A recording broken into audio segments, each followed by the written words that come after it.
The observatory dome, he swore, was closed for repairs.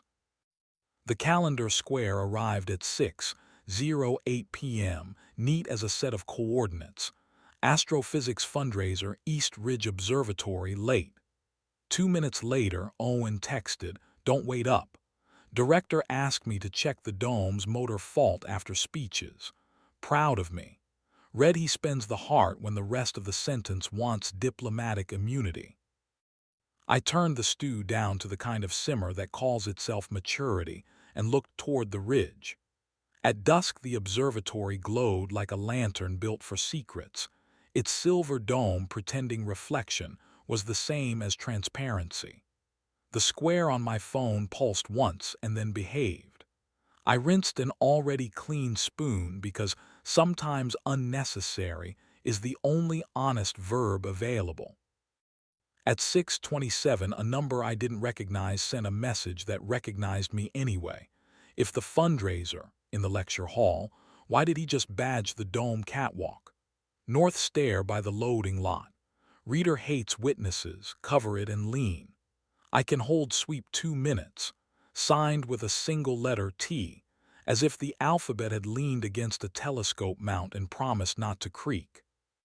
Theo runs nights on the ridge the way a discreet hand runs a confession. Quiet, efficient, never on record. He and Owen trade competence in a dialect of locks and switches. He and I have shared 2 cigarettes by the generator hut, and once a laugh sharp enough to make a camera lens fog with suspicion. We have not touched.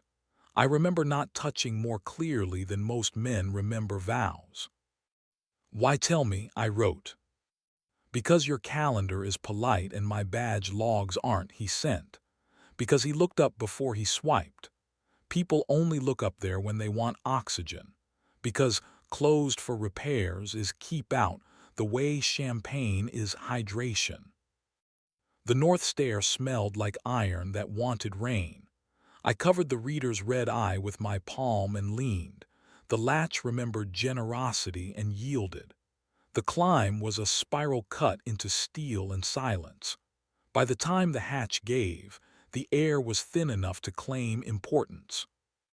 He was where Theo said he'd be. Under the shutter seam, jacket off, shirt open 1 button past credible, tie rolled into his pocket like a plausible denial. Opposite him leaned Adrian Klein, developer, board vice chair, roomer with a chalet and an appetite for leverage. 2 of Adrian's fingers rested on the control console as if metal owed him interest. The other hovered near Owen's wrist without landing. Because proximity photographs better than contact when your brand buys stars and invoices discretion. "Closed looks occupied," I said. Owen turned. For a beat the truth used his face like glass before it reflects. Then the public version arrived, posture, breath, the tone you practice when donors confuse gravity with possession. "Miles," he said. How did?" "Theo likes nouns," I said. "I like doors." Adrian smiled in the register of benefactors. "We were reviewing motor strain," he said. "Patrons delight in knowing their contributions maintain the heavens." "I prefer heavens that don't need an audience," I said. Owen took 1 step toward me and let the catwalk keep the second. "We were listening for a hitch in the gears," he said. He wanted to hear the air without speeches. "Sound is persuasive," Adrian said, opening both hands like tasteful parentheses. 2 minutes. The sweep is punctual, my driver is indulgent. He drifted toward the rail and studied the valley lights as if they were his reflection.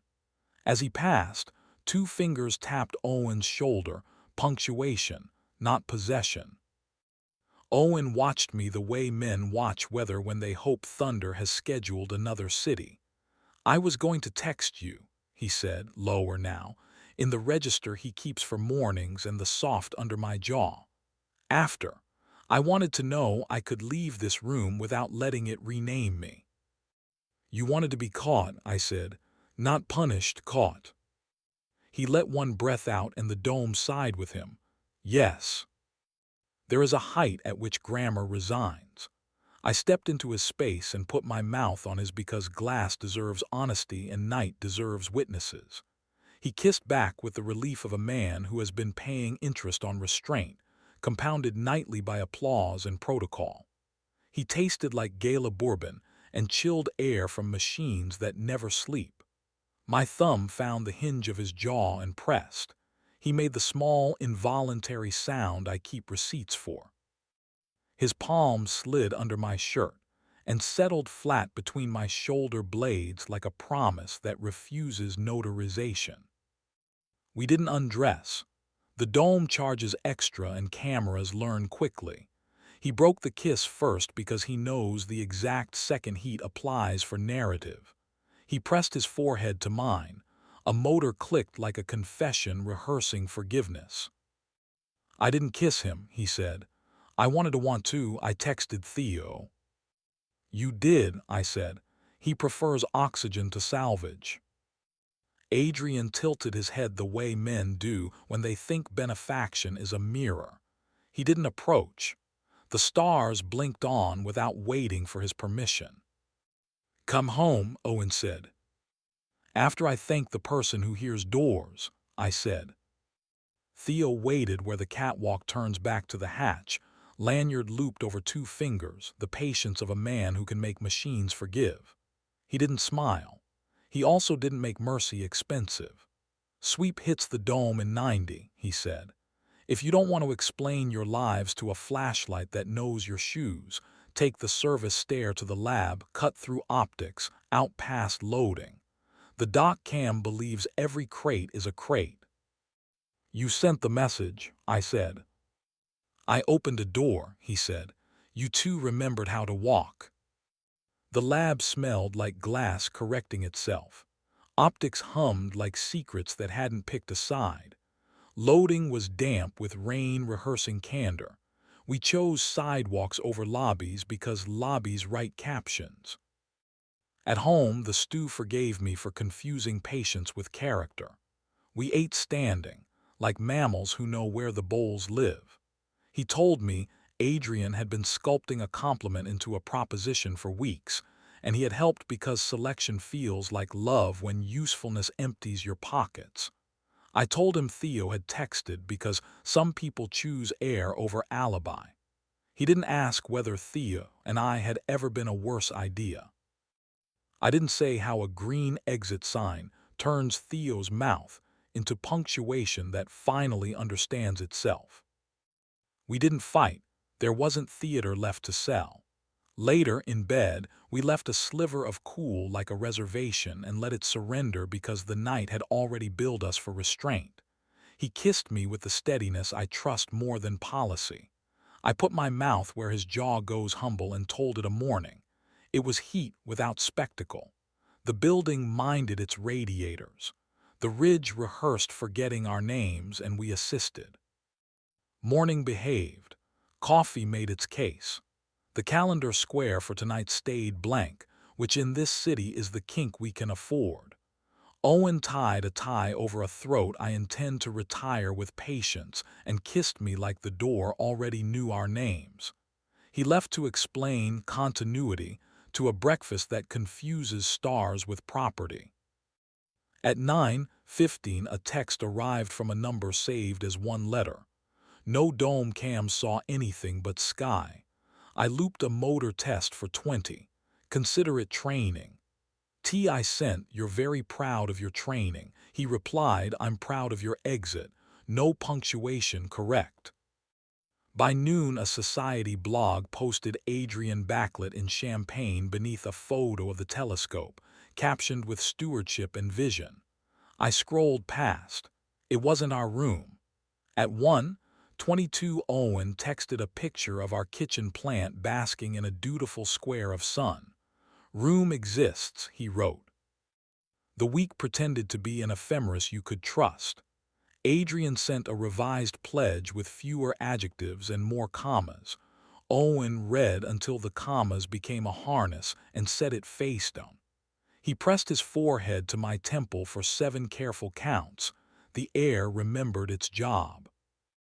2 nights later, the observatory hosted Night with the Stars, honest wristbands, real families, children learning that darkness can be kind. We went together, because sometimes the correct grammar is plural. Theo nodded once from a shadow like an usher allergic to applause. Adrian shook Owen's hand while a photographer tried to make constellations confess. A reporter asked about legacy. Owen pointed to a technician kneeling to show a boy how to align mirrors without scolding and said, "Legacy is what keeps rooms gentle." And the reporter wrote it down like she'd earned a truth. On the walk home, we cut along the tram line where Sparks rehearsed their patience. Owen slid 2 fingers into my back pocket in the way that says not mine but here, and the knight did the decent thing and looked away. We burned the bread and ate it anyway. At the bedroom door, he kissed me the way good sentences land, without ornament, unavoidable. I answered as if verbs were the last honest currency. It did not stay tidy. It never does here. An anonymous account posted a grainy still from the stair cam, 2 silhouettes at a hatch, one hand too near to be polite. The caption invented entanglement, the comments rented outrage and billed by the breath. I set my phone face down beside the plant and watched the plant win. Owen texted a different image. Optics lab at noon. Theo showing a teen volunteer how to balance a mount while a data logger confessed contentment. "Our version works for a living," he wrote. Sunday arrived with rain that remembered its lines. Theo texted, "Dome is quiet. Want a stool where nobody sells you a seat?" We went. He poured us paper cups of coffee that tasted like competence and showed us which motor lies first, why you never trust a door that apologizes, and the faint change in hum that means the gear wants kindness. He didn't flirt with anything, not even the truth. He stood with his hands in his jacket pockets and told us a joke about rich men who think orbit is a metaphor. I liked him better for refusing to be necessary when he didn't need to be. Midweek, the Foundation staged a press moment to announce scholarships for astrophysics apprentices. Owen spoke first, about bolts and volunteers and the joy of maintenance, the only speech that ages correctly. Adrian promised to help the city meet its hours on time, a sentence that managed to spend nothing and still collect applause. After, he shook Owen's hand and then looked at me with the careful respect of a man evaluating whether he cannot purchase. "You're both very good at exits," he said. "Practice," I said. He laughed because it was the only honest thing left on his card. A columnist with an adjective habit suggested Owen's access came courtesy of private tour. The piece included a photo of metal that could have been any metal and a paragraph that could have been any rumor. The comments did their choreography. I carried the plant to the sink and let water talk to its roots like a promise we could keep. That night, we turned our phones face down and cooked like people who still believe heat tells the truth. On a windy Thursday, Theo sent a single word, weather, and we met him by the dome shutter where rain negotiates with metal. He showed us which drain floods first, where to stand when lightning auditions near glass, and how to hear the nearly silent pause that means the gear will miss its cue without kindness. He didn't ask about the photo. We didn't say his name out loud. 3 people wide beneath steel that wanted to forgive. We let the storm remove adjectives we didn't need. Life kept refusing to be purchased. Adrian kept sending commas that wanted homes. Owen kept returning them with better ones. The plant kept inventing a shade of green that turns vanity domestic. We kept our calendar squares blank on purpose, because blanks are the only promises rooms respect. Sometimes, near midnight, we walk past the observatory and look up. From the street you can't see the rail where 2 fingers hovered like punctuation. You can't see the small, decent posture of a man who teaches heavy air to be gentle. You can only see a disciplined glow pretending not to belong to anyone. That's as it should be. We circle the block and go home without letting the building perform at us. He takes my wrist like a man reteaching himself the grammar of doors. I think about the dome and the 2 minutes that were enough, about how some rooms try to own you and others teach you how to leave correctly.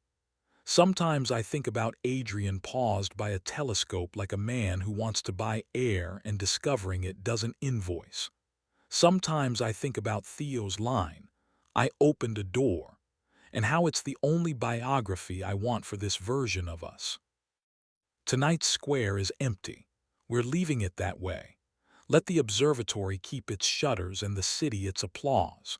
We have the loading dock, a plant we refuse to let die, and the quiet grammar of a decision that knows where it belongs. Not in the rumor, not in the photo, but in the mouth that learned to say come home and mean it. If we get caught again, let it be by each other.